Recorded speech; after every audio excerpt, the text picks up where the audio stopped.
Hi, I'm Darlene Gannon with the Fortinet Communications team, and joining me today is Anthony Giandomenico, also known as Tony G, from the FortiGuard Labs Global Threat Research team. Tony, so great to see you again. It's great to be here. So today we're going to talk about the latest findings in our Global Threat Landscape report. But before we dive into the details, can you talk to us a bit about kind of what we track and what's covered in the report? Sure.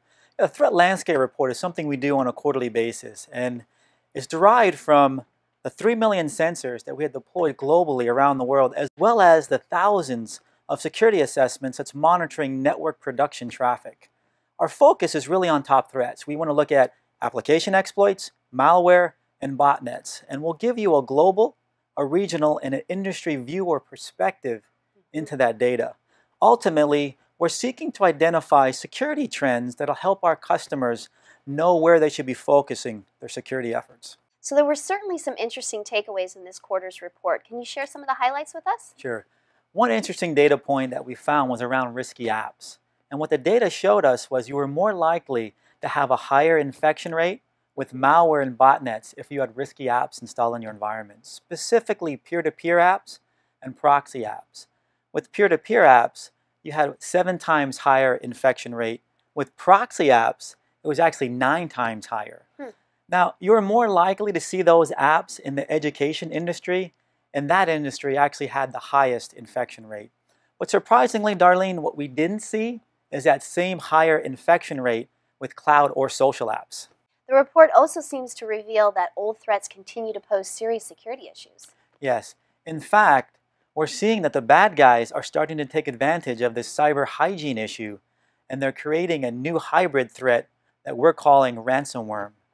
They're leveraging the unpatched vulnerabilities and combining fast-spreading worm-like capabilities with destructive ransom payload. WannaCry and NotPetya are early examples of this, but I'm sure we're going to see more of this in the future. So cybercriminals are increasingly using automation to rapidly exploit vulnerabilities. What does our report reveal about the growth of automated threats? Now, what the cybercriminals are doing is they're leveraging automation to keep threats alive during operational downtime. When we looked at daily application exploits, the data showed us that the attacks, 44% of those attacks were happening on the weekends. So what can security leaders do to mitigate these risks? So I have 5 recommendations. Number 1, look at the applications that are running inside your environment. Make sure there's a business need for them. Also, make sure the benefit outweighs the risk of each of those applications. Number 2, tighten and shrink the vulnerability patch management SLAs that you currently have. This will help you deal with the fast-spreading ransomware-like threats that I'm sure you're going to be faced with here in the near future. 3, have transparent visibility across your entire environment from endpoint to cloud. If you can't see it, you can't detect it, you're not going to be able to protect against it. Right. Number 4, increase your ability to identify global, industry, and operational security trends. Knowing this information can be foreshadowing threats that you're going to be dealing with in the near future. Last but not least, number 5, leverage automation. Leverage automation to shrink or reduce the time it takes you to respond and mitigate a particular threat that may be in your network. Look at your technology controls and make sure they're communicating and sharing information across all the attack vectors.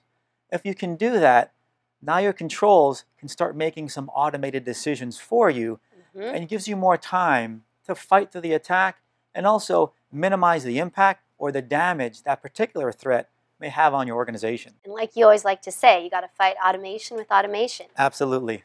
Well, Tony G, it's been a great pleasure to speak with you. There's certainly a lot of great insights in this quarter's report, and we always appreciate your perspective. Look forward to chatting again next quarter. And so do I.